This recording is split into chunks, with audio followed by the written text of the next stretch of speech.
हमारे वर्तमान समय में बड़ी विडंबना है।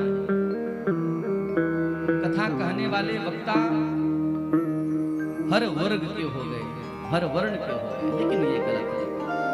कथा कहने का अधिकारी भागवत कथा और भविष्य महापुराण कथा कहने का अधिकारी यदि कोई है तो वह केवल ब्राह्मण है।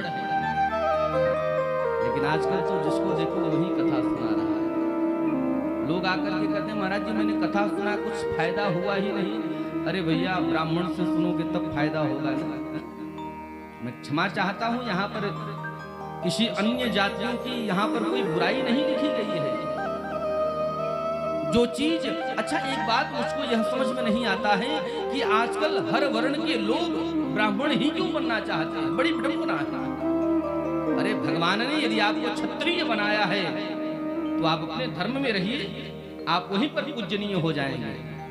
यदि भगवान ने आपको वैश्य बनाया है, आप अपने वैश्य को कार्य कीजिए, आप वहीं पर पूजनीय हो जाएंगे।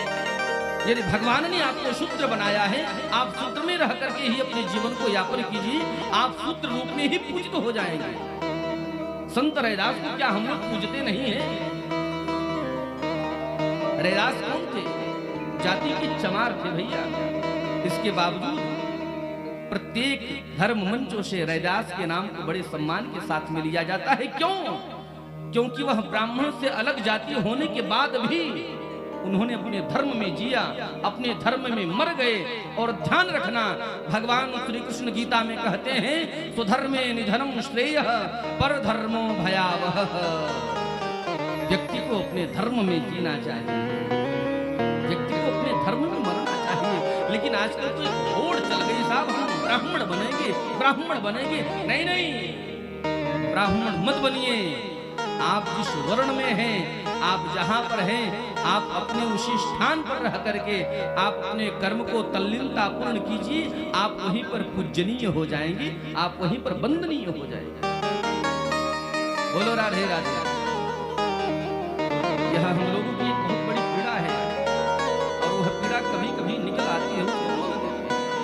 जो समझदार हैं वह समझ जाते हैं, लेकिन जो मूर्ख हैं वह बाद में प्रतिकार करते हैं हम लोगों का। महाराज जी आपने ऐसा क्यों बोल दिया, ऐसा नहीं बोलना चाहिए। नहीं नहीं, भागवत कथा भविष्य पुराण कथा कहने का अधिकारी केवल तस्माश्रुत्रैर्न विप्रान् श्रोतव्यं न कथंचन। केवल ब्राह्मण अधिकारी, ब्राह्मण से कथा सुनो। पुराण कैसा है?